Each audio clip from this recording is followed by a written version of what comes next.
So having multiple economic engines helps diversify our local economy. Right. And McDill is one of the ones. If you notice, um, after COVID, when the whole country was in an economic downturn, you didn't really feel it that much here.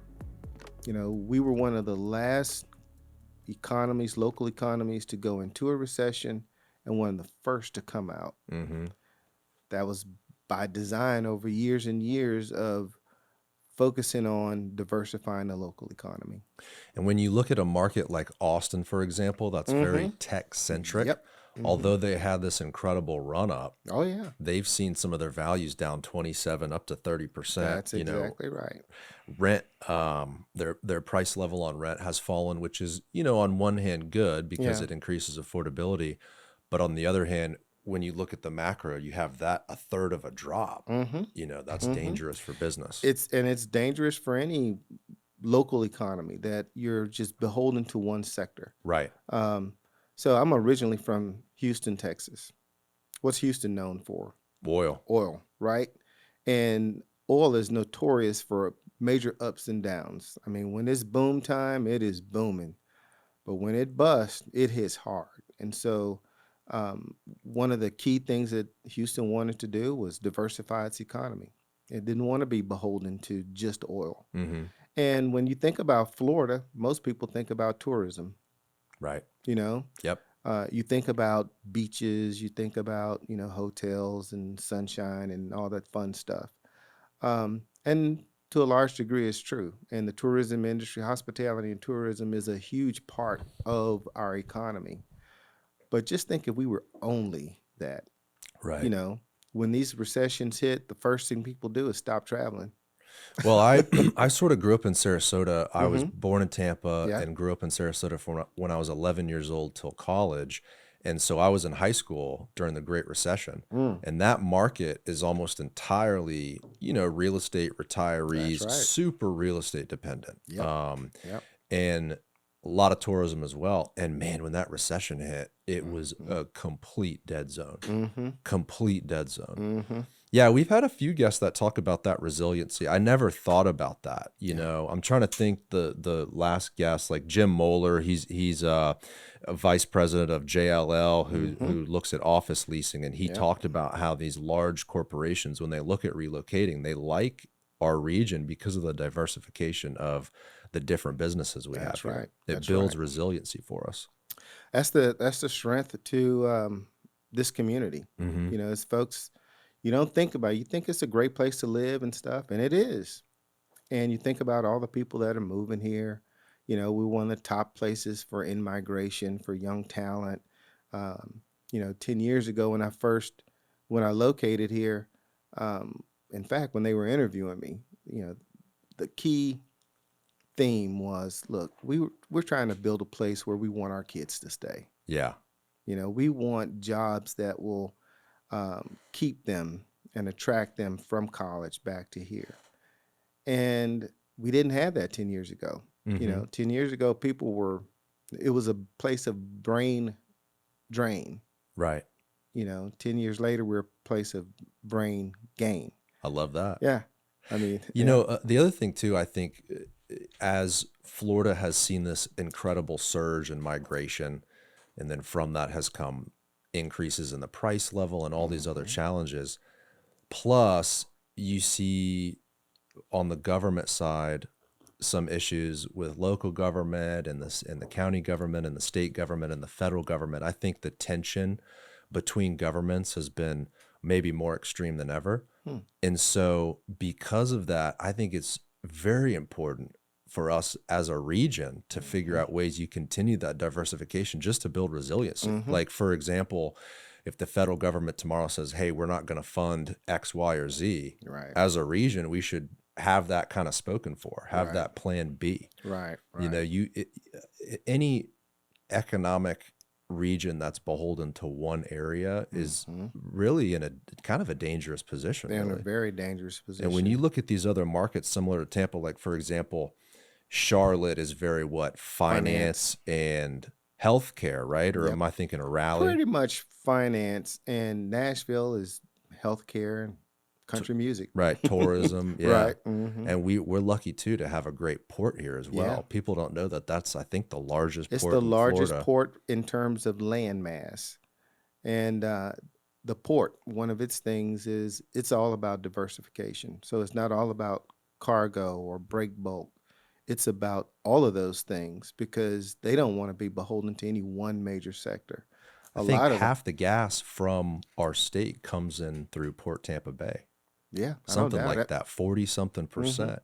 All of these little factors put together just build this sort of castle, You like got this it. nice resilient place. Yeah, yeah. Have we been rolling, David? Okay, cool. Keep all that in. That was good. Oh. Craig Richard, everybody, president and CEO of the Tampa Bay Economic Development Council. I appreciate you being here. Absolutely. Thanks for having me, Garrett. So you were explaining you've been in your role for 10 years. Hmm. And you were talking about the origin story of the Tampa Bay EDC. It was a part of the chamber, Right. broke out from that, Hmm. and now is its own independent organization. Hmm. Yeah. And you call your members investors. Right. And Right. these are local governments, large businesses, And some small businesses. small It's businesses too. basically folks that believe in investing in our community through economic development. Mm.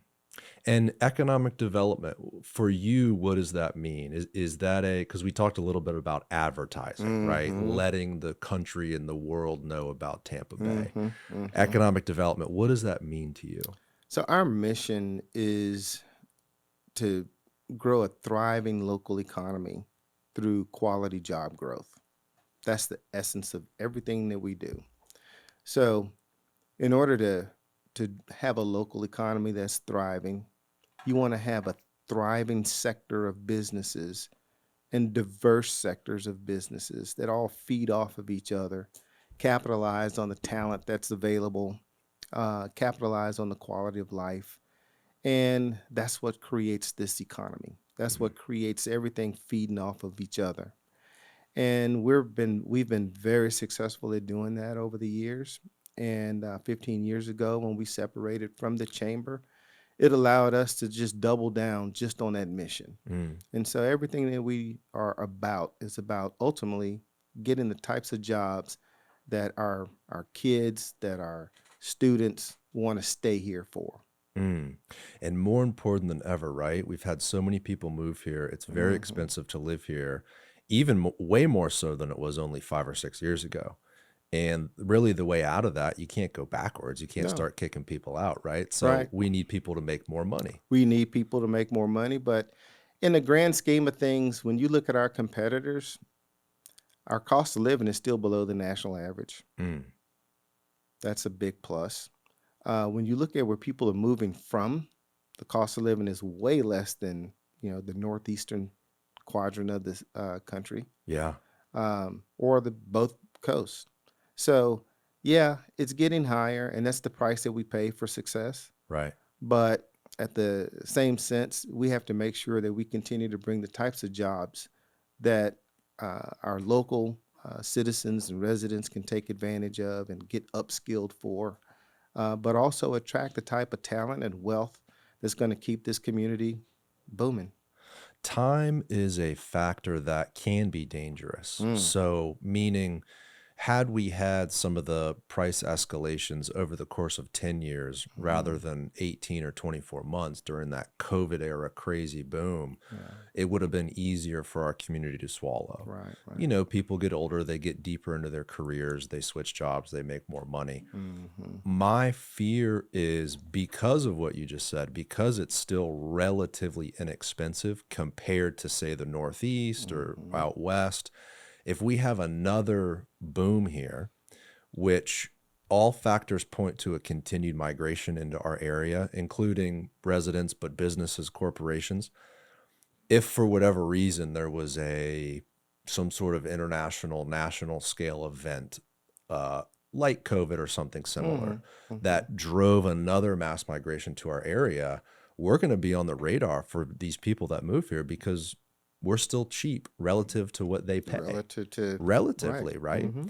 And so they're going to be coming here with a little bit more cash than native Floridians have. Hmm. Um, so my question is there any sort of race against the clock with what you do, Hmm. where, you know, for example, your strategic plan here is 2026 to 2028. Right. It's not 2026 to 2050. Right. Right. You see what I'm saying? Right. It's like, it seems like you're working in 2 years instead of Yeah. 30, 40 years out. Yeah. Is that because of sort of what I'm explaining? Well, our strategic plan is not one of those long-ranging vision plans. The hallmark of our EDC is that we are action-oriented. We're about results. Yep. So our investors invest in us to get results. And so it's hard. I mean, nobody knew that Right. COVID was going to happen 5 years ago, right? Nobody knew what the landscape of what our economy would look like 5 years from now. So from that perspective, it is really hard to develop an action plan any longer than 3 to 5 years. Right. You True. know, and you can develop a vision. You know, and our vision is that we're the type of place that's going to continue to attract a diverse population, diverse businesses, and good quality jobs. And that, ultimately, when people say Tampa, Florida, they think of this is a business oriented community. Mm-hmm. We're not just a tourist destination, for example. So I think 3 year chunks of action related items, it's doable. And the way we go about our strategic plan, in fact, our chair this year is Archie Collins, who's the CEO of Tampa Electric. He led the strategic visioning plan, and we interviewed hundreds of people, had committees, advisory committees. It's a long process to develop, what it is that we want to continue to do and build on, and where are the priorities and opportunities, over the next 3 years. And so we've identified some of that. But in order to do that, you got to have the type of visionary leadership that understands where we are, where we need to go, Mm-hmm. and what steps we need to take to get there. And that's what this is about. I want to dig into those Yeah. specifics in a second. For you've been in your role for 10 years. So you were maybe halfway in terms of timing into where you're at today when Mhm. COVID happened. Yep. I'm sure initially there was, oh my gosh, what are we going to do? Right. I It think, was. I think all of us were scared at those Right. outcomes. Yeah. Us in Florida had the benefit where our government was still pro business, and we Mm-hmm. had a lot of migration here in Mm-hmm. terms of Mm-hmm. high net worth individuals, other individuals, and businesses as well that Yeah. moved here. And so when was that exciting times for the EDC after the initial sort of scare wave where it's like, oh my gosh, we have every industry, high percentage growth. You've got businesses relocating here, people moving here, Mm. people with money moving here, which helps, prop up an economy. Yeah. Then you've seen the softening, and then housing affordability came into the picture, like I Sure. mentioned before. What was that? Talk to me about that experience during those, let's say, 18 to 24 months of that Yeah. 2020, 21. Plus, Tom Brady's here, Yeah, right? Those Tampa were those Bay. were Right. It's very exciting exciting times. times. Yeah. Yeah. Yeah. No, you're absolutely right. But, living through it, it was pretty frightening at first. Sure. It was so much unknown. The world hadn't gone through a pandemic of that scale. Yeah. And, once we got past, the world's not going to end, we're going to survive. And, we noticed that the fundamentals of economic development is if you have the type of place that attracts people, then you have the type of place that's going to attract businesses. Right. And so that's what our strength was. People started locating here because they had choices. Remote work became the thing. You could get a paycheck from anywhere and live anywhere. I met a guy That's who worked at Google yeah. remote in Uh-huh. Tampa, and it was like I think he was coming from California, and I was like, Right. dude, this guy's killing it. He's making a Right. bunch of money working for He's Google. making He moved California here from money living here. California. It's like, wow. But Yeah. growing up in Florida, Right. I never met anyone that worked in tech like that. Right. I never really knew anyone that was from California Right. necessarily. Right. Right. It's what's incredible to me too is the diversification of people that's Yeah. occurred. Yeah.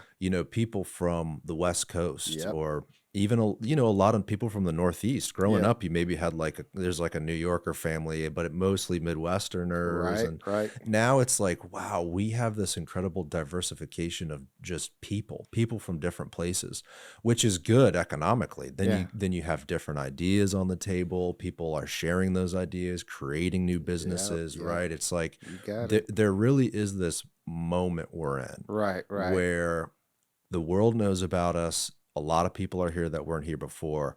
I think the question is, how do you sort of take advantage of that moment while also recognizing what we just spoke about, Yeah. housing affordability? You don't want to leave behind some of the Yeah. smaller businesses. If you want to get a good sense, we're now on the radar for those things. So it's exciting. Young people too, traditionally, like a great example is the University of Tampa. Yes. Right. So growing up, and even, 2015, maybe around that era, all those kids would move back to Connecticut or the Mm-hmm. Northeast, et cetera, New York, whatever it was. Yeah. Now they're staying. That's right. And it's really, I think, for two reasons. One, because we're so great, as we've Mm-hmm. discussed, all the Mm-hmm. diversification of the Mm-hmm. economy and all these great things. But also, those areas have presented new challenges that have inhibited young people from Mm-hmm. getting started. Mm-hmm. I mean, is it easier to get started as a 23-year-old in New York or Tampa, right? Mm-hmm. The choice is pretty clear, right? Yeah. Plus, you got the palm trees and the sunshine. That's a nice And little that's a plus. nice plus, right? But I think that is maybe our greatest asset is the attraction of young people to this Yep. community. Those, if you can bring the young and the ambitious Mm-hmm. into a region, into a city, that's your foundation for the Mm-hmm. future Mm-hmm. right there. Mm-hmm. When I started in this business about 30 plus years ago, I know I don't look like it, but yeah. um, Economic development was about what incentives you can waive at businesses to locate to your community. We'll give you money, we'll give you offices, land, you name it, for businesses to uproot and locate there. Fast forward to today, businesses are going where the people are. Mm. The people is what make the business, and they need good quality talent. So if we're attracting the talent, businesses are going to be attracted to us. And that's the biggest difference. And so you mentioned how, Tampa is the type of place where, University of Tampa students are staying, USF, FSU, UCF, U Florida. They're all coming here now Mm-hmm. because of the economic opportunities and because we're such a great place to live. So early on in your career, it was Mhm. all about what the municipality or what the business community States. was Mm-hmm. willing to offer. Mm-hmm. It's Roll the red incentives. carpet out, Oh, yeah. etc. Yeah. And now that script has sort of flipped. It's flipped. Huh. It's flipped. Interesting. Very interesting. But that also makes sense. What's interesting too is that some of the developments we've talked about on the show, whether it's like Water Street or Gasworks or the new gas plant district, which Yeah. I think for Exciting. St. Pete, Yeah. that's their version of a Water Street. That's right. If they can get that right, we're going to have two real competing metropolitan areas. I don't look at it as competing. I look at it as complementary. I mean, we now have a suite of places and things to do and products that'll meet just any kind of taste. Competing in that the young person says, Oh. well, no, I see your point, but it's like the young person goes, hey, St. Pete or Tampa, they both provide opportunities. Yes. They're both great places where I can build a life. Yeah. And the Tampa Bay region wins either way. Yes. Right. Yes.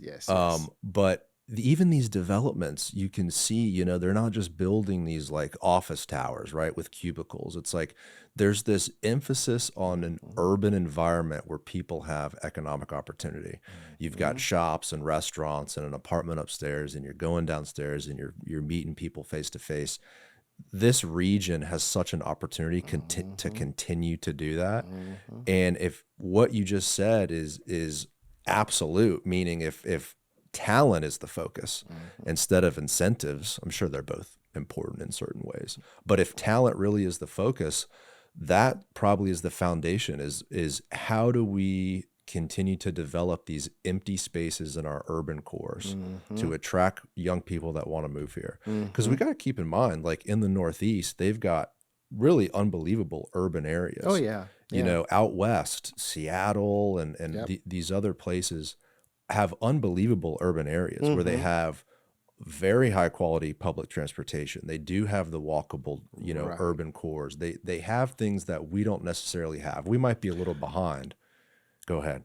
No, I was just thinking I wouldn't call it behind. We're just younger. Yeah, These are old cities that have gone through many, iterations of development cycles. right. Tampa is, I mean, you've family's been here for what, 4 or 5 generations. Something like that. You've seen you know, how Tampa has gone to us. There's been certain cycles that have hit. Would you describe this as probably what the third major economic cycle in terms Correct. of development Yep. that Tampa has really incurred?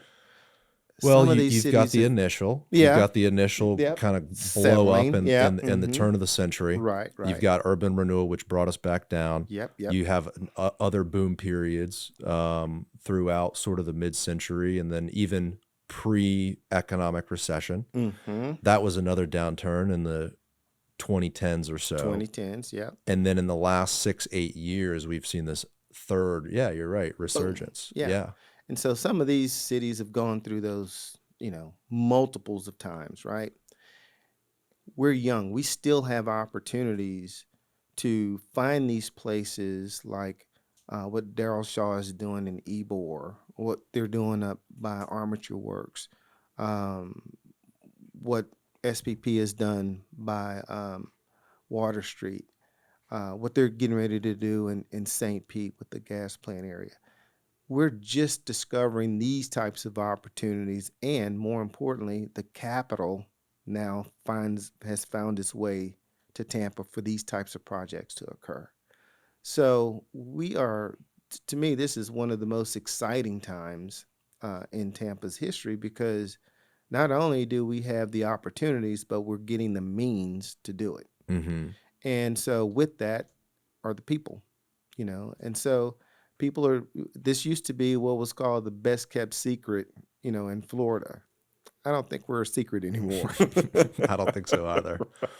Yeah, when young people email me about, hey, I want to get into real estate, you know, Yeah. what should I do? Where should I go?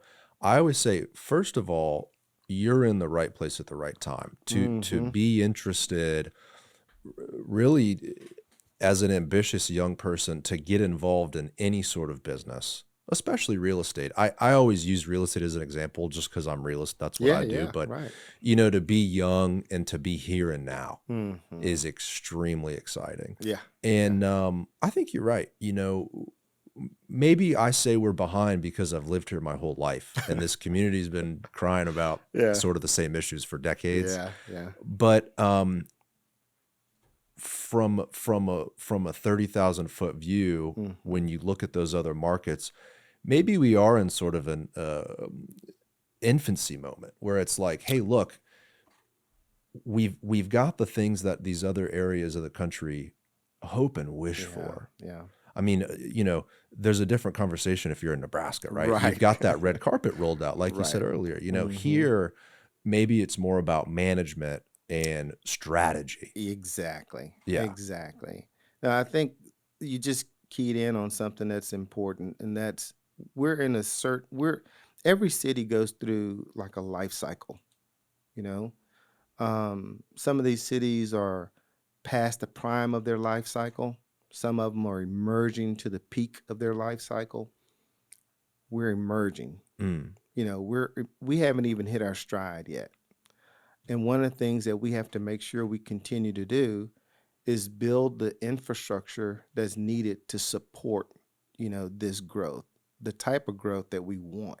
not just happenstance, but planned, growth, planned infrastructure. And I think when you look at over the past few years, some key public investments have been made that, you know, builds on that. Um, I don't think you would have Water Street and what's going on downtown without the Riverwalk, with Mm, that investment. You know, private investment follows public investment.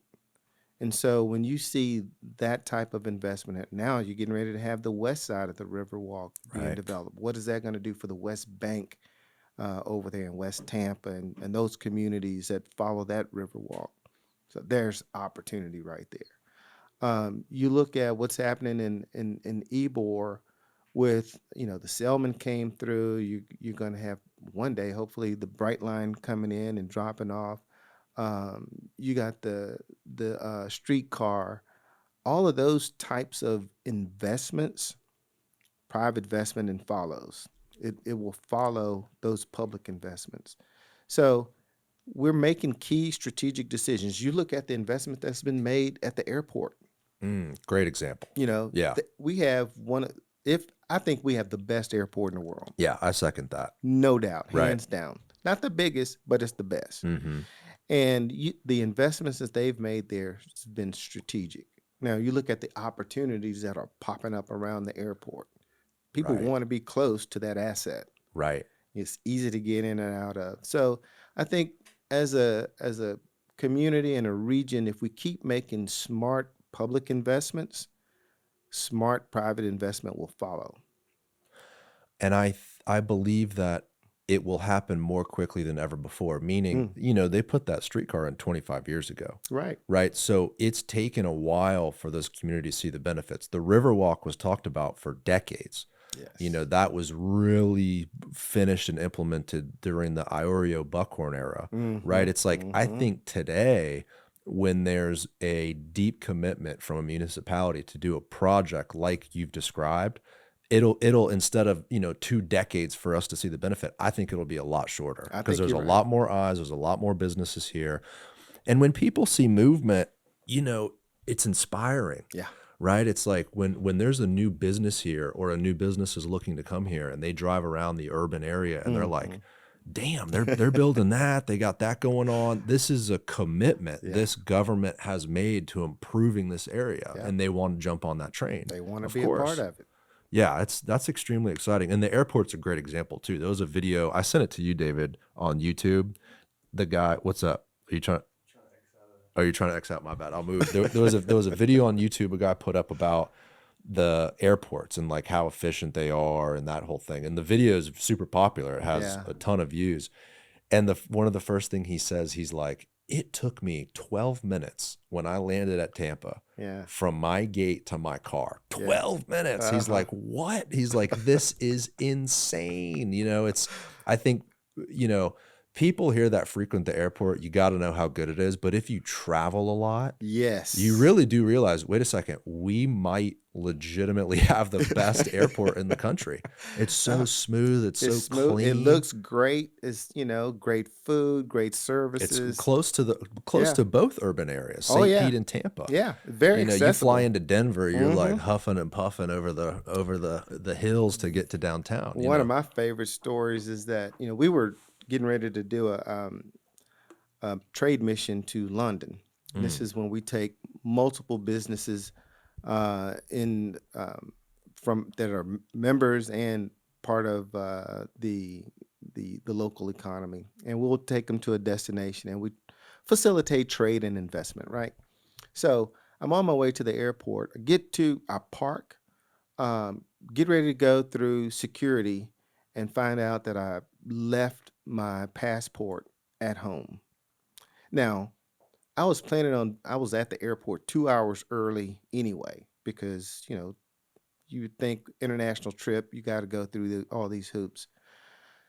Well, I turned around, drove back home, which is about 35, 45 minutes away, drove back to the airport, made it in time for my flight. that's crazy. Within a 2-hour window. Within a 2 hour That's window. crazy. Yeah. You can't do You that at can't do that MCO in anywhere else. Orlando, No way. No way. How does let's dig into the strategic plan. I Sure. guess we can kind of touch on it as we move through these different topics, right? We Yeah. don't want to bore people with like an entire monologue of the strategic plan. I think, No, no. but I do want to hit there's specifics in here that I think are important. Sure. But while it's on my mind, let's go back to a couple large scale projects that are probably catalyst to some of this growth we're talking about.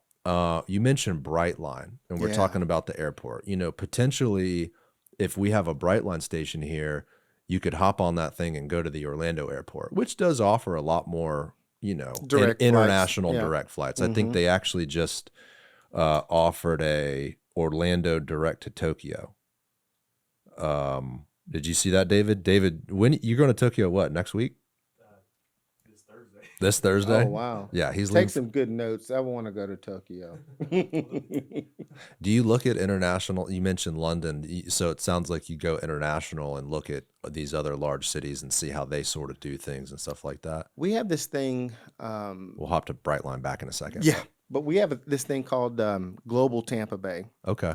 It's a tri-county partnership where we partner with Pinellas and Pasco County, and we identify markets that we want our businesses to have access to.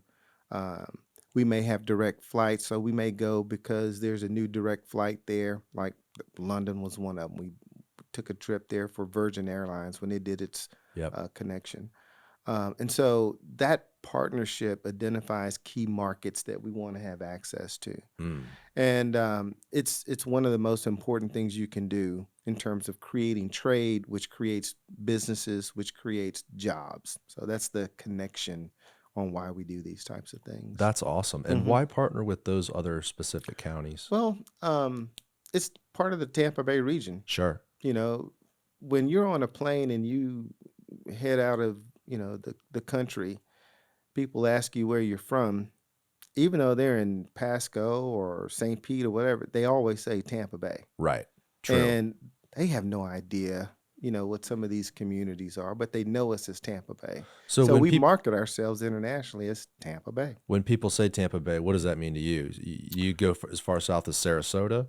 Well, my service area is Hillsborough County, and each one of the counties has its own designated economic development organization. Okay. Some are 100% county funded, for example, like Pinellas. Some are a hybrid of public-private funding, like Pasco. We're public and private funded. About 80% of our funds come from the private sector, and we have 20% of our funds that come from the public sector through two contracts that we have, one with the city and one with the county. Got it. So together, we're stronger in our marketing message than we are just individually. Right. It's when I can talk, if I was just marketing Hillsborough County and I could only sell the things that are in the county and I couldn't talk about the beaches in St. Pete or Pinellas, it's not a complete picture. Yeah. Right. You got a lot more tools in your belt when you go to a place like London. Exactly. And so folks know us as a market. The business community knows a market. They don't know city boundaries or county boundaries. Right. It's all about the market, access to the people within that market. That makes sense.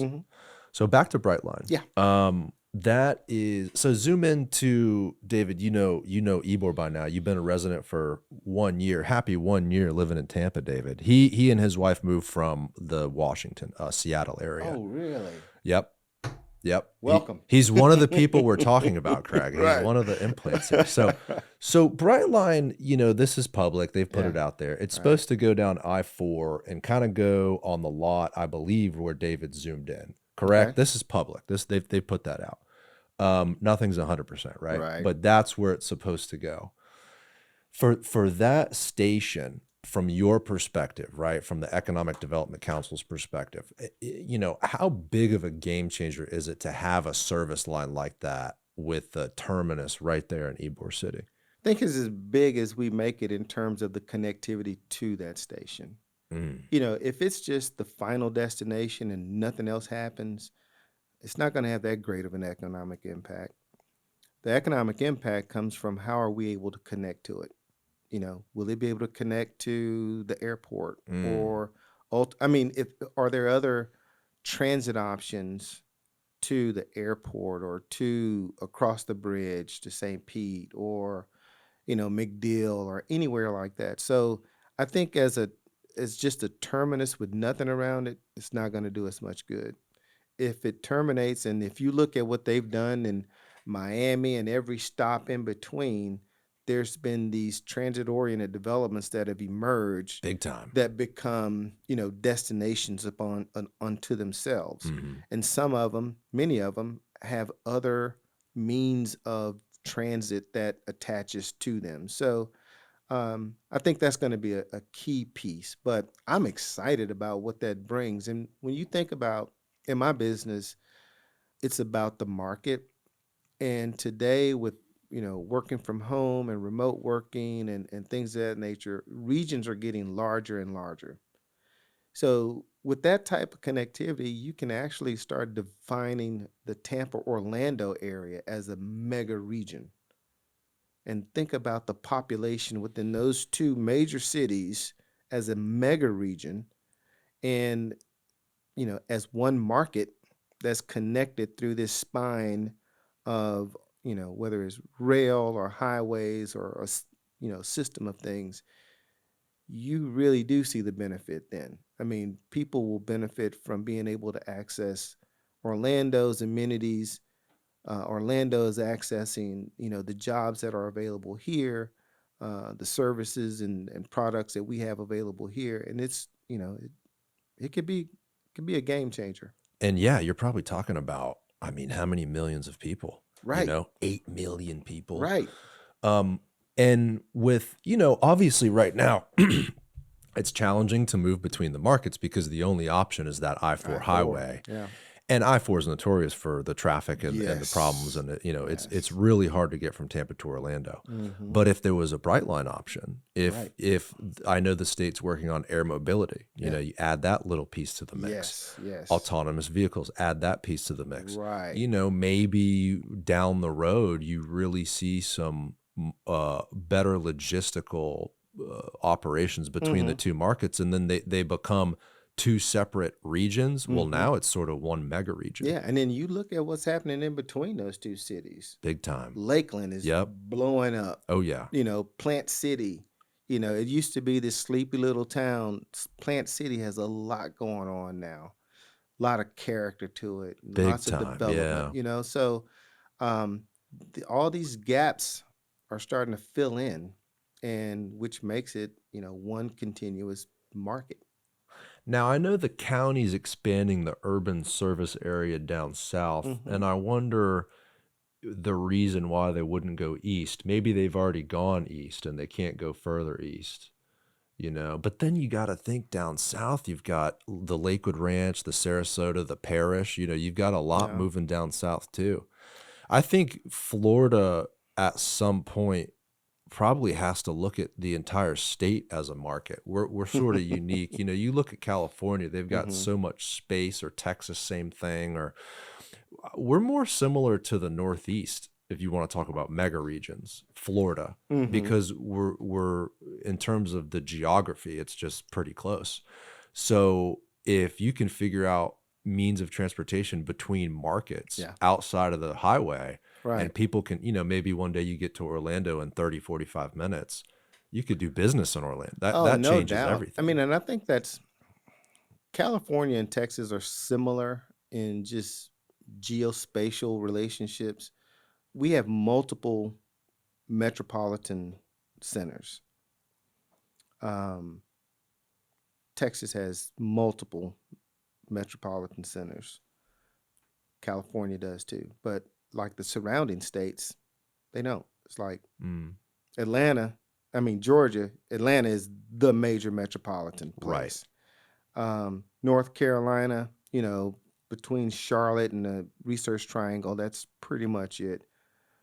Greenville and South Carolina. So you look at the states that are surrounding us in the Southeast, we're one of the few that have multiple metropolitan cities. Right.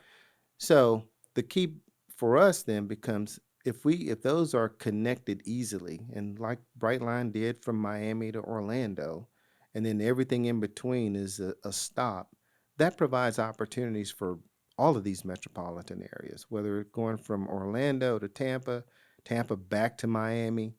Um, and Texas is doing the same thing. They're looking at rail between Houston and Dallas and Austin and San Antonio.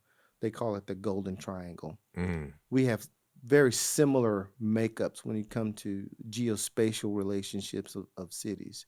So I think there's massive opportunities for us, and that's not in my lifetime, but I think that's where the future is headed. Certainly. Being able to connect these metropolitan areas, and then the types of jobs and industries that will be associated with those. It's interesting how that shifts over time too. Like, Hmm. a little over 100 years ago, Ybor City was like a mile between downtown Tampa, and within Yes, that mile, it's there was nothing happening through the between those. forest and the Yes. swamp, and you're dodging alligators, right? But now it's just seen as basically a part of the urban core. Yeah. Um, Tampa to St. Pete, you used to have to take a wagon, then a car all the way around the bay to get there. In Pi, right? Hmm. PIE, St. Pete's Airport, they have the first commercial flight they describe in the early 1900s from I think it was a seaplane, right? I don't know if you know the story, from St. Pete to Tampa Yes, in the like first commercial 19 flight. minutes or Hmm. whatever it Yeah. was. Hmm. So the technology changes, right? It's like as we move through time, there's these different transportation technologies, and you literally can go from two cities to one city. It's kind of Hmm. crazy. West It Tampa, is same thing, used to be same its own exact thing. municipality. Hmm. Then they built the bridge, then they put the trolley over the bridge, and it's like streetcar, sorry. Yeah, these are less of boundaries now, and then just there's connectors between them that unify these different areas. It might even be Florida's greatest opportunity and challenge as we grow over the next few decades is how do we connect it all? Hmm. We've attracted the people, we've attracted the business almost by every metric. That doesn't seem to shift. I mean, Mm-hmm. we have this great business friendly environment from a Mm-hmm. macro level. You Mm-hmm. don't have the state income tax. We have fantastic weather. We have tourism that really props up our economy, but again has been diversified. Now you Yeah. have these other great arms that support our economy. You have you got civil unrest in other markets, and we seem to stay relatively stable. And so for those reasons, you're going to continue to see migration here. So maybe it's shifting from, well, how do we attract the people, to how do we manage it all? How do we connect it all Yeah. together? Yeah. How do we make sure everybody has equal opportunity here? Yeah. Well, you said something earlier about connecting it all. Um, as these things mature and organically connect, there has to be some systems in place to foster unity and more of a strategic direction of some of these places. And you're starting to see more cooperation among jurisdictions on common issues, whether it's water, hopefully one day transportation, um, transit. All of these things are going to require some strategic coordination amongst jurisdictions. And when we start thinking about ourselves as more of a larger place with more in common than smaller places with nothing in common, those things will change. Mm, And so it's happening slowly, but I think we're further along than we've ever been on some of these macro issues that's going to affect um, our our our market.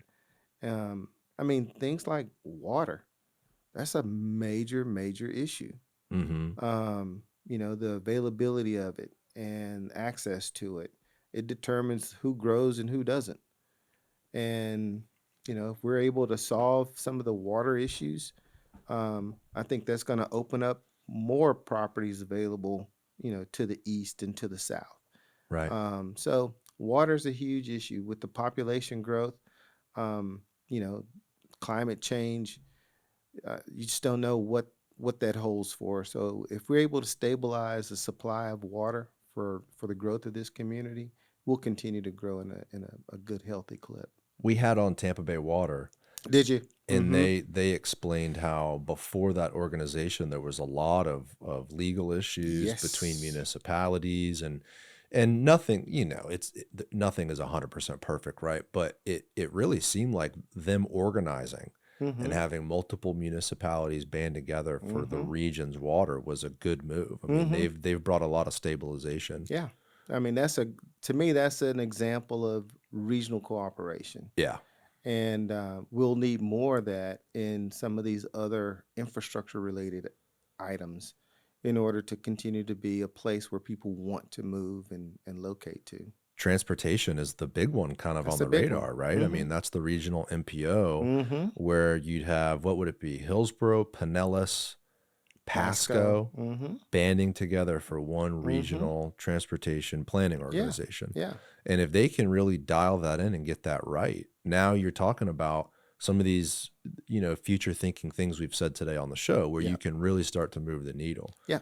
Yeah. In the same way you said, hey, Hillsborough County can't go to London necessarily, right? And just talk, you want to go to the table as a region. Yes, yes. You have more of a voice that way, and when you're trying to attract funding from the state or from um, federal funding, if you go as a region, you have more of a voice than just individually, and I think that's catching on. Yeah.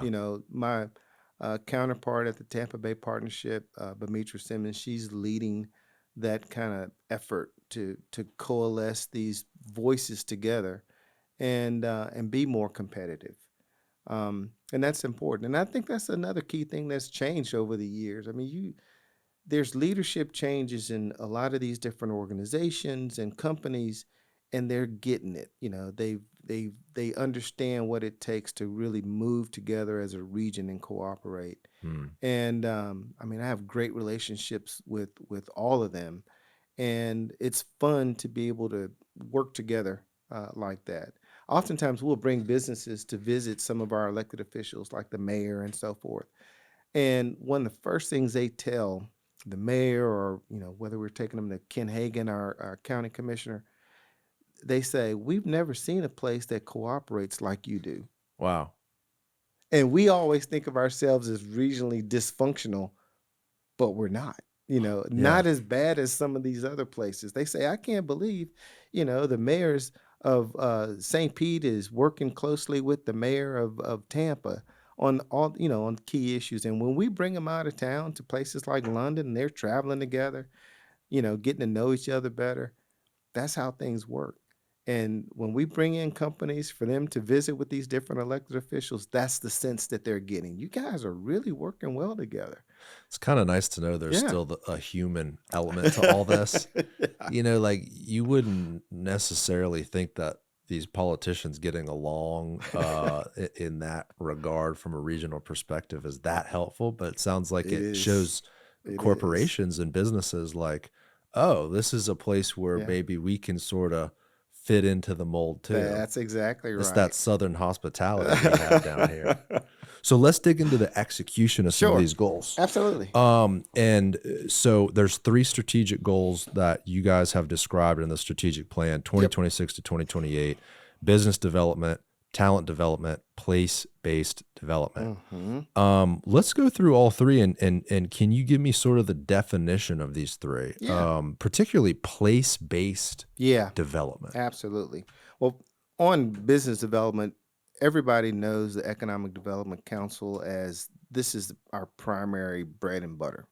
Those are the activities related to recruiting new companies and retaining and expanding the existing companies. What we found out during the course of this is that if we are not able to provide and demonstrate the type of talent that's available, then we're not going to be successful in business development. Mm. So, talent development complements our business development efforts. Now, on the talent piece, if we're not able to attract and retain and upskill the talent that we have, we're not going to be successful in business development. But the thing that our talent needs the most and what attracts them is a good quality place, right? Mm. So all three of these initiatives and goals, they complement each other.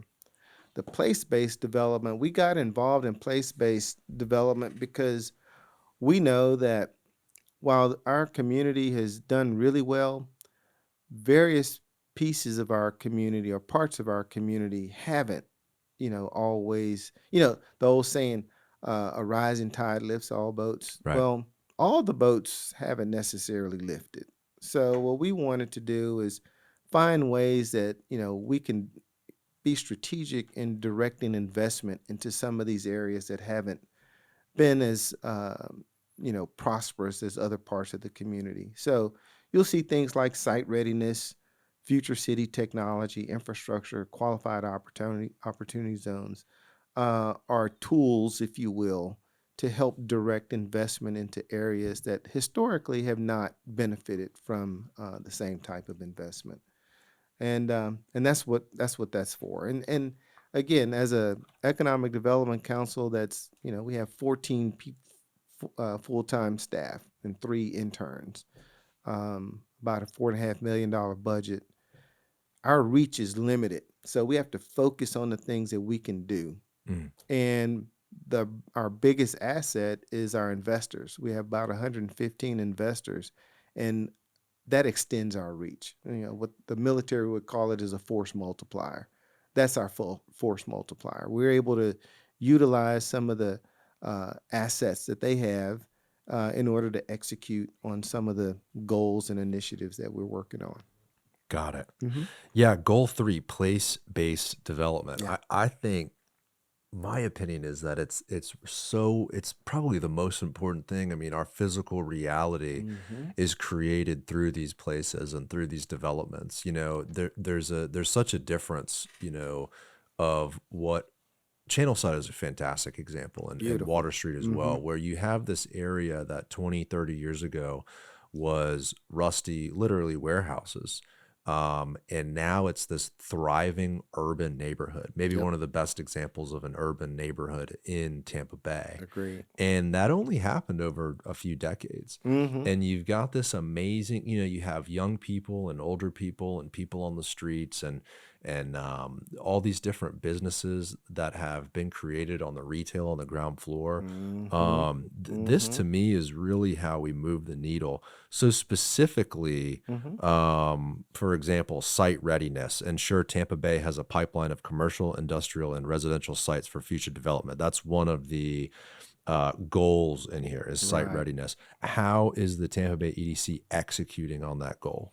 We work with the city and the county to identify these types of available parcels. We work with the real estate community to help market it. We actually, part of our website, there's a GIS system that you could log in sites for commercial, industrial, you know, types of businesses, and anybody can access that. So Wow. most of the times when we're working with companies, we're either working with them through a site selection consultant or a corporate real estate person. There you go. So this is it. So this is Yeah. on TampaEDC You're on it. .com. And Yes. how did you find it, David, on the website? Is it relatively easy to just pull up here, just so people know that are listening if they want to check this out? Because this is really cool here. So if you go to our market intelligence, it's under available properties. And in addition, the market intelligence tab provides workforce data, quarterly reports. Wow. So it's under the Market Intelligence tab at the top of the Economic Mm-hmm. Development Council, Tampa ADC website. Very cool. Mm-hmm. So we have this map of Hillsborough County. Now Yep. zoom in. You've got these sites that are Yep. available Mm-hmm. to be developed. Right. Very interesting. Yeah. Wow. And you've got stuff all over the county. Mm-hmm. And then within that, so, And it tells if they're in an opportunity zone and what some of the features are to that particular site. and so the owners of the property come to the EDC Mm-hmm. and they say, hey, would you feature our property? We're Mm-hmm. looking for a partnership here, or whatever that may be. Yep. And we give them access to upload their information to the site.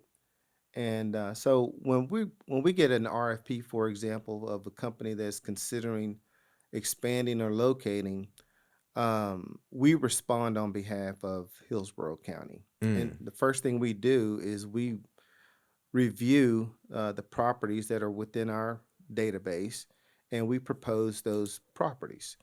And that's just one piece of of an RFP. They want to know um, the labor availability. They want to know wage rates. They want to know tax rates. They want to know um, educational systems. All of those things. And so we narrate a case for the company to choose us over Atlanta or Charlotte Through or that data. through that type of data.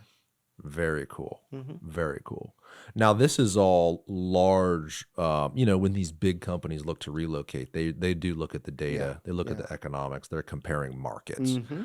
Hmm. Let's go all the way down that ladder. Okay. The little ambitious 25-year-old graduated UT, ready to open up a little coffee shop or Yeah, yeah, something, yeah. Uh-huh. or start something, little Right, boutique, whatever that may be. They're not looking at that. They're not necessarily comparing markets. They're not looking right. at data like that. They're looking at street by street. They're looking at rent. Yeah. Does the Tampa Bay EDC go that small? So our targets are companies within certain industry sectors. Again, the mission here is to diversify our local economy. So we focus on companies within those industry sectors, and then we focus on the larger companies to be able to have the types of wages and quality jobs, Hmm. right? So if you're a small entrepreneur that's looking at a coffee shop, you're going to contact the Small Business Development Council, or you're going to contact the city to get that granular Right. data. Sure. Yeah. I think through this goal 3, Mm-hmm. place-based development, is actually an indirect way where Mm-hmm. you're helping small businesses. By The creating that place for exactly. small businesses to want to locate to, right? Right. Mm-hmm. And I see too, you have in the beginning here, it mentioned steering committee members. Oh yeah. These are members of a committee that help develop this plan, Mm-hmm. correct? You're right. And so one of the members is Abby Feely with the city of Yeah. Tampa, Right. right? And so she's spearheading Yeah. the land development code rewrite. Mm-hmm. And so to me, that's the opportunity where the Tampa Bay EDC can actually help small businesses, although that sounds like it's not necessarily directly in front of you. But all of this is connected. Right. Yeah. Right. I mean, we didn't develop this plan in isolation. So you see the cities involved, the Right. counties involved, all these business leaders, institutions are involved. So it's And just so people understand who's yeah. on here, I mean, Port Tampa Bay, Coca-Cola, Suncoast Credit Union, City Mm-hmm. of Tampa, Regions Bank. There's banks, there's municipalities. You have the University of South Florida, Mm-hmm. healthcare's in here, technology company, the airport. You're talking University of to Tampa. right, Mm-hmm. right, everybody. It sounds like that Mm-hmm. is as diverse as the economy we've talked about today. Mm-hmm. And so you're trying to get, it sounds like this big picture of who we are, what we have, and then how to sort of continue Mm-hmm. the good things we have going. And the small businesses really, those are really the foundation of a good society. I talk all the time on the show about how the way things used to be, like I own the hardware store, you own the bakery. We Yeah. exchange goods and services from one another, right? Right. It provides us and our families both opportunities.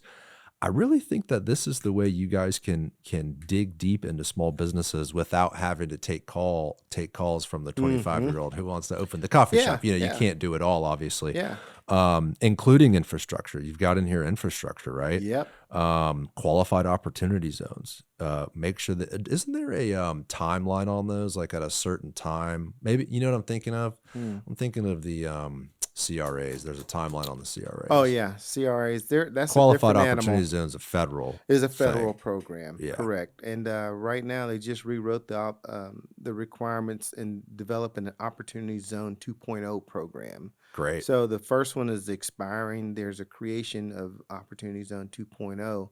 We're in the process of coordinating with both the city and the county to recommend to the state which census tracts should be eligible to be considered an Opportunity Zone 2.0. That's part of our strategic plan. It's part of our contracts with the city and the county. But again, that's the role that we play in convening these voices and making recommendations that will target and direct investment into some of these strategic areas. So it says promote investments in direct business attraction efforts to Yep. Hillsborough County opportunity zones and local targeted redevelopment There areas. you go. So what are some of those areas of redevelopment around Tampa Bay that the EDC is targeting? What they're talking about with redevelopment areas are the CRAs. Got it. So East Tampa, Sure. West Tampa, wherever the CRAs exist, we want to make sure that we're also directing investment opportunities over there. It's amazing too if you look at how those CRAs have operated over the last few decades and the success of some of them. Again, Channel Side. Yeah. You know, that was a CRA and they've been able to use those funds. Look at some of the parks they've done. Right. The Channel Side Drive, I think that was all CRA money. Make Yep. that all beautiful, trees, wide sidewalks for people. That's exactly right. It's really an amazing tool, you know, if It directed is a correctly. tool. Yeah. It is a tool. It's a tool for redevelopment, and it's one of the more successful tools because if the CRA is successful in attracting investment, then the increment grows, and that allows it to reinvest into that area. And I'm a big fan of CRAs and zones and things of that nature to direct investment where it needs to happen. Right. Yeah. And it also, direct investment so that there's no opportunity for those areas to get left behind. Yeah, exactly. Yeah. Exactly. Sulphur Springs, I think, was on the radar. I Mhm. think there was a little bit of a conversation of, I don't think they have a CRA. They talked about it. But I know the city has started to lead some meetings Yeah. about what it could look like in the future if there was some growth in that area. Right. Now, I think there are tons of areas like that. That Tons, if right? we just focus our efforts on that, I know the key in redevelopment is there's different theories. There's this shotgun theory that you're just throwing activity at a lot of different places and hoping something develops roots and grows. Then there's a very focused approach where you focus your efforts and then it demonstrates growth and success, and then you replicate that. So that's a more longer term approach. Now, with the shotgun approach, it's hard to justify to the broader community, because if you weren't one of those that received that investment or that focus, you're not going to be happy about it occurring somewhere else within the city. Mm-hmm. But if you're one of those communities that have attracted the investment and it is growing, so Channel Side, Water Street, that area, then you can say that can be replicated in other parts. It takes longer, but it's a more comprehensive approach. What's your with those two theories in mind? You sounds like you've been in, what do you call this industry? Economic development, I guess, right? Yeah, my background is urban planning, so I have Okay. a master's in urban and regional planning, but my career is economic development, and they go together.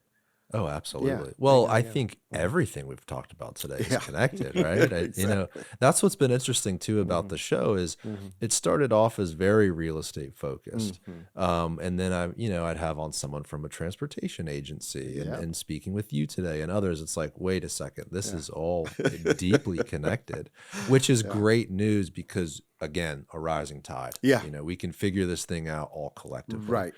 I wanted to ask you though, sort of your maybe thesis on economic development. Mm. Is it if you build it, they will come?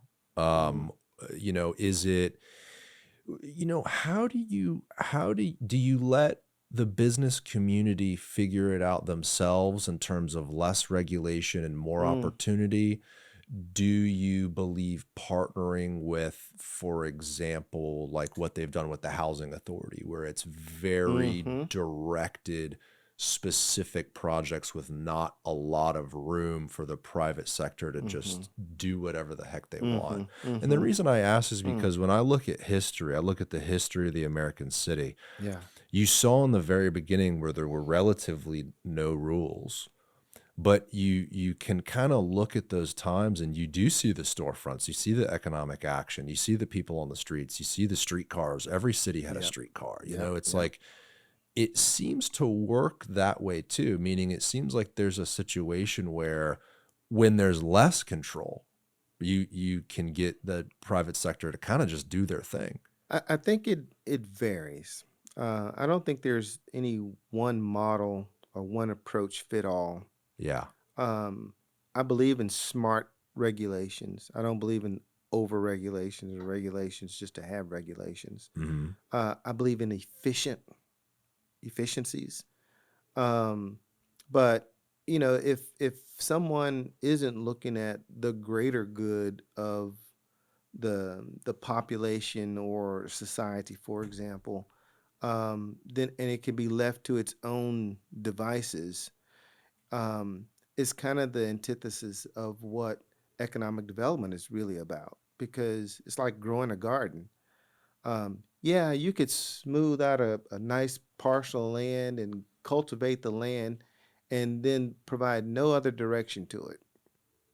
And whatever grows, grows. Mm, Is that what you really want to accomplish? right. Or do you want to cultivate that garden and you want to plant certain types of seeds in order to grow the type of garden that you want? That's more economic development. That's a great Yeah. analogy. Yeah, taking a handful of seeds and throwing them out the way. Yeah. Right, Yeah. right. Versus And that cultivated, methodical effort methodical effort. And in that's hopes to make the playing field even, make things fair, yeah. give opportunity to a wider range of Make people, it more industries. competitive, more industries, different industries for different types of um, the population, different skill sets, different jobs. It's all about creating that fabric of a community Yeah. that it all thrives. But in general, you're saying there is such a thing as too much regulation. Oh yeah, There is such a thing as too much control. yeah. You Yeah. can, if you're developing back to the garden analogy, yeah, you could use too much pesticides, Right. and kill, Overwatering, yeah, and kill yeah. the things that you're trying to grow. So Right. yeah. Mhm.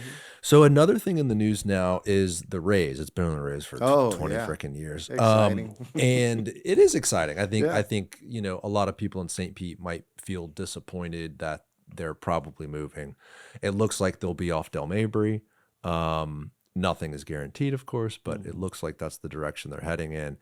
Uh, from your perspective, if and when they move over the bridge, off Dale Mabry or Mhm. somewhere like that, Mhm. economically, what do you believe that could do for the area around that stadium, but Mhm. also just the city and the region as a whole? Well, I think sports teams, by and large, do not get the credit that they deserve for bringing attention Mm, and marketing a city. A lot of times, the general public doesn't know a city only through the sports teams. that's a great point. That's you so know, true. Yeah, yeah, and so I mean, um, my first impression is that it's important that we keep the Rays in Tampa Bay. right. I think for us to lose it is it's a bad look.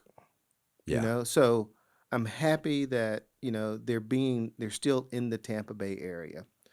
The second thing is I need the sports team to be successful. Hmm. So success, not only winning, but financially, it needs to be successful so they can get the players that they need to be successful.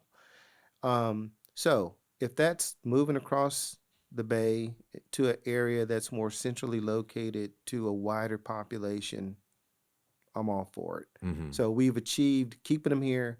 We achieve helping the team be more successful, and which it in turn provides more. And this is a very selfish perspective, but it provides more attention to our market as a Hmm. result. They're on TV more. Right. They get greater exposure. That's a big win for us, and that's how I view these things. Isn't this the third largest media market in the Something Southeast like that. region? Something like People that. don't know Yeah. that either. Like, Yeah. I think Atlanta's maybe the Yeah. first. I want to say Then Miami. Miami, and Yeah. then this And then our us. area right Yeah. here. Yeah.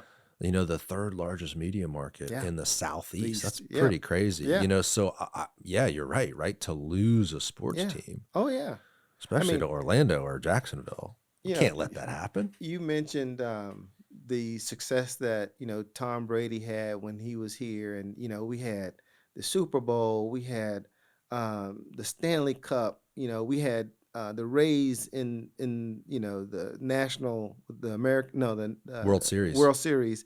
So we had all these things happening at one time. Tampa was all over the media Oh yeah. at that point, right? Yeah. We were getting calls from businesses wanting to be here Just because of just because of the media attention that we were wow. receiving. Wow. Yeah, So, because yeah. they see us on a boat parade Right. and it's like freaking Uh, February, January, I can't right? tell you how many calls I got from my colleagues all over the country. Like, dude, you guys are having a boat parade. And I'm That's sitting here in the snow and the rain and the cold. Yeah, yeah, it's so well, yeah, so then let's talk about this, right? Because yeah. the whole deal comes down to the private and public partnership and Sure. how much incentive and tax dollars is going to be spent on Yeah, the stadium and all yeah. that sort of thing. So it seems like that point is lost on a lot of people where Mm-hmm. they only focus on, hey, 4, 5, 6, however many $100 million of Mm-hmm. taxpayer incentive is going towards this. Mm-hmm. What is that payoff for the Mm-hmm. region, for the city, for the community by doing a deal like this? Yeah. I think you can find a solution to that on many of the projects that has occurred across the country. In economic development, rarely are you be the first to do anything. That's good news. There's models Yeah. that have been done all over. So having worked before Tampa, I was in Atlanta. I headed up Invest Atlanta, which was the City of Atlanta's Economic Development Authority. One of the projects that we worked on was the Falcon Stadium, the Mercedes-Benz Yes. Stadium, right? The spaceship. The spaceship. And people were like, why did Atlanta need another football stadium right next to the Georgia Dome, which was, in some respects, they thought it was functionally obsolete. But you look at what it's brought to Atlanta since, Super Bowls and national championships and all these things. And so the attention that it gets, it also sparked redevelopment all around it. Hmm. So I had an opportunity. I also worked in Dallas and Arlington, Texas, and we were there when Arlington had the Dallas Cowboy Stadium moved to Arlington, right? And you look at what Arlington has done with that opportunity. They have the Dallas Cowboy Stadium. They put it right next to the Texas Rangers ballpark, and then built the Texas Rangers a new ballpark. And then they created this mixed-use entertainment center around it, Texas Live. And it's a model for development around these, stadiums and create more of a district, if you will. So there are examples of what these sports facilities can generate Right. and how to go about doing it to get the biggest return on investment. And look at what's the name of Battery Park in Atlanta? Yeah, in Atlanta. So Right. what they've done is Yeah. create that sports and entertainment district, Right. which I know the Rays owners, that's kind of their direction. Yeah. That's what they want to do here. And then you look at Amalie Benchmark, right? Mhm. Arena Right. and the development around that, and you go, Right. there's a deal here Yeah. that makes sense, you I know? think the day of just putting a stadium in the middle of nowhere is dead and gone. That's an old suburban kind of model.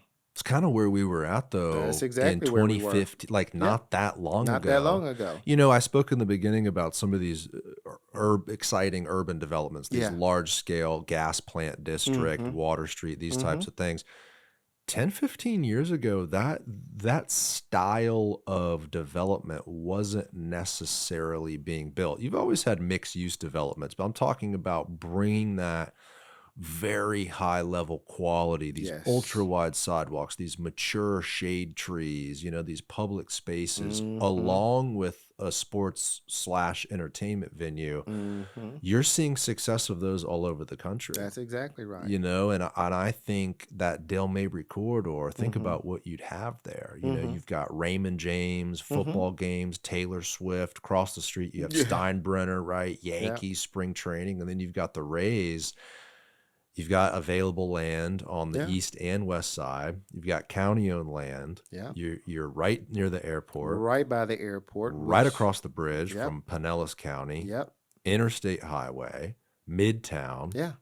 You know, The locational assets for that is pretty impressive. perfect is a tough word, Yeah. but you have some things that point to an ultra successful district Mm-hmm. right there. Not to mention, you have a natural anchor with the community college.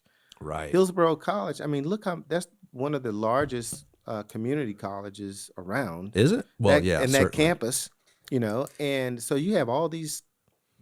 I look at them as customers Yeah. that are coming there True. daily. You're right. And, Well, I think that's what they look at. It's Mhm. not a question of, well, how do we serve hot dogs to all the people going to the baseball game? They look way more broadly now. yeah, you got to. How do you get the couple that comes, maybe they want to go on date night after the Mhm. ballpark. They want to Mhm. walk to a restaurant. Yep.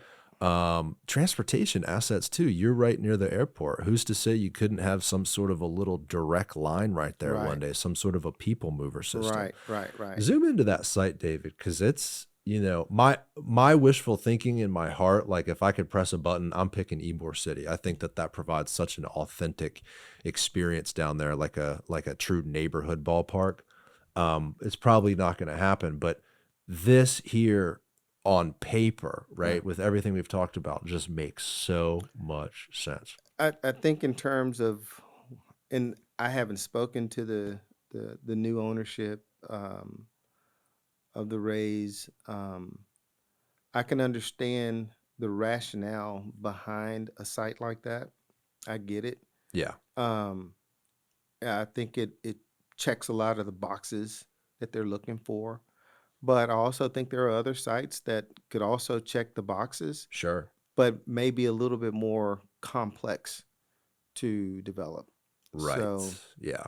you know, Well, HCC, I think how many you could probably Google it, David, but I think it's, you've got maybe 120 acres or so. mhm. I don't know how big the site is, but it looks to be at least 100 acres. And when you have that much scale, you might be able to work a deal where Hillsborough Community College gets some new facilities in Mhm. the mix as well, and they can expand. They Oh, can they would have improve. to. Yeah. I mean, because it's right 100, smack dab in the middle of it. Yeah, 100 to 108 108 acres. Now, hold on. In Drew Park. Now, I guess that's a CRA too. So now you're talking about another funding mechanism. Am I wrong? I don't know. Yeah. Yeah. Look up, just I don't type in know. Drew Park CRA. I'm pretty sure that that's a CRA. So there's another funding mechanism to support some development around that area too. Infrastructure as well. Yeah, it is part of the CRA, Drew Park. So Okay. there's another There you go. reason why Mhm. that would be a good idea. How are these things? I mean, when there's such a big move like this on the table, Mhm. and the county's evaluating how to work a deal like that, what exactly are they looking at? Like, what are the top 5 things that really move the needle? I mean, we've talked about CRA and location From the county or from the county's perspective. from the county's perspective, they're going to look at if they were to agree to certain investment levels, when would it make economic sense, the timeline to get paid back on those things. Mm, And they look at other, um, I guess, benefits that could be associated with it. And you have to look at the cost. What would be the service costs mm. for opening up a new piece of property with, more residents, more customers, is there additional police service, fire Right. service? All of those things have to be factored into it. So they're looking at it from both sides of it, not just the benefits, but what's the particular cost associated with it, and does one outweigh the other? I like that word you use though, investment. Hmm. It really is not. I think it gets painted in the media sometimes, and certainly in the comment section, like it's a billionaire subsidy or whatever. But Yeah. really, it's an investment. Hmm. The community the county, right, Hmm. could invest in doing a deal like Yeah. this. And they're going to be looking at the payoff, right? And the property tax generated and the economic Yep. development surrounding the stadium generated. So I have friends that are still in Dallas, and they're still kind of ticked off at the former mayor of Dallas that let Jerry Jones up. Well, the Dallas Cowboys could have easily have selected a site in the city of Dallas. Fair Park is where the state park is. It's where the Cotton Bowl was played, and it's an area in dire need of investment. They had the perfect anchor to spark reinvestment in that area with the Dallas Cowboys. Instead, that mayor said, I don't want to, provide tax dollars to billionaires. Well, Mr. Jones had options. And so when he started talking to Arlington, um, Arlington could make that investment. And as a result, they have one of the leading entertainment districts in the North Texas area now. And this kind of reminds me of that scenario where Mm. you have a football stadium. You could literally have right across the street a baseball, a you know, a Ray stadium, but you also have a minor league stadium with the Yankees, which is a beautiful facility. I really enjoyed going to the Rays games Hmm. at the Yankees facility. And then you have a ton of other opportunities that could be made available at some point. So, and I think the Bucks will ultimately want to benefit from this new energy that's being developed in that area and be a part of it. And they have lots of space and acreage to do something there as well. So And I think the ownership has said in the news about how they really see the future in not just the stadium, but sports and entertainment, meaning like, hey, let's take one of these large pieces of real estate we have and go hmm. vertical. Hmm.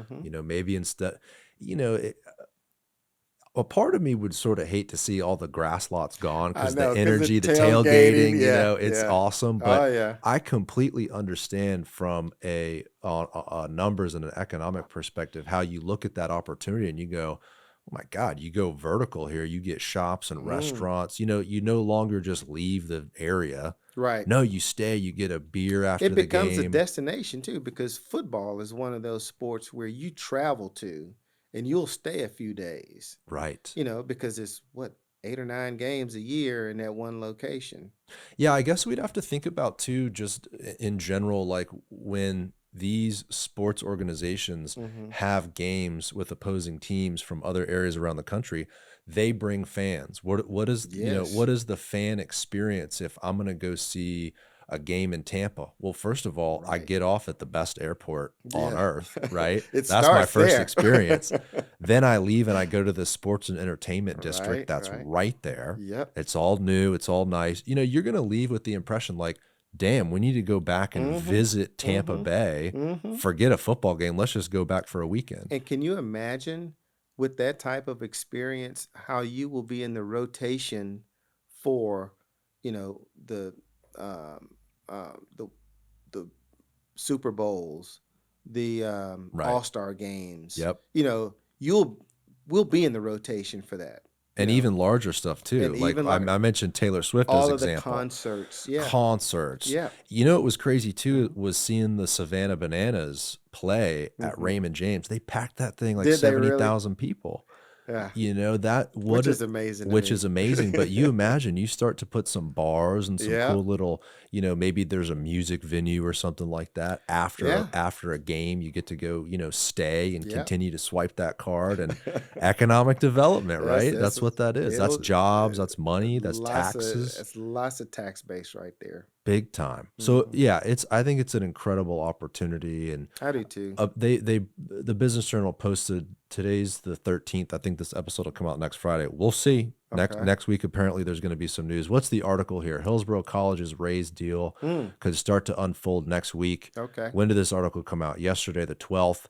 The first step toward a Tampa Bay Rays Stadium in Tampa could unfold as early as next week. The Hillsborough Hmm. College District Board of Trustees is expected to hold a special meeting Oh, on January 20th to vote on a deal that would make way for the Rays to turn the college's North Dale Mabry campus into a 110-acre mixed-use district with a new ballpark. mm. Wow. In terms of the deal, could be a land swap, conveyance, art note. And that's where it'll all fall into place. Oh yeah. All those little details. Yeah. Yeah. How exciting, though. Just It is everything we've talked exciting. about, you It know. really is. I mean, and that's just a piece of all the things that's going on in the Tampa Bay area. I mean, this is an exciting time to be here. It's kind of cool you found yourself here 10 years ago. I know, right? And just where this region is must be so exciting for you to do the job you do. Yeah. Oh, well, sometimes it's better to be lucky than good. You know, when we were talking about Atlanta, I was going to ask you a question. And in my head, I was like, it's really easy for him to self-promote himself right now. But what I wanted to say was, you know, Atlanta, you talk about a city that's blown up Yeah. and improved its infrastructure and realigned its street grid and been Yeah. strategic. Atlanta has challenges related to geography in terms of some connectivity, very Mhm. hilly. Yeah, we talk about our traffic. Yeah. That's another thing too. You know, we talked early on in the Yeah. conversation about affordability, Right. and you said relatively we're still affordable. Mhm. Traffic Mhm. is the same thing. Oh, yeah. People think traffic's bad Oh, here. we Go to Atlanta. we have rush hour traffic. They have 24-hour traffic. 24-hour traffic. Yeah. Yes. I go hunting in Kentucky every year, and I'll drive sometimes, and I have to plan my drive to go through Atlanta at the most, trying to find a time or a window where there's no traffic. I remember going through there at like 4 o'clock in the morning, and it was Bumper to gridlocked. bumper. Oh my gosh. Yeah, it's, you know, Yeah. you mentioned something really interesting earlier where you said in economic development, nothing is new, meaning you can look to other regions to see Hmm. what they've done before. That's something to hold in our minds as we grow, Hmm. including traffic. Hmm. Like, hey, Atlanta has this huge traffic problem along with these other large Yeah. mega regions that have grown. What have they done to try to help with that and alleviate traffic? What are the good things? What are the bad things? And how do we, as best we can, not become a victim of our own Right. success? Because Right. it's coming. Oh, it is. You know, just so people understand, more people, more traffic, right? Yeah. That's coming. And I try to put it in perspective. These are good problems to have. These are problems associated with growth and the problems associated with people wanting to be in your market.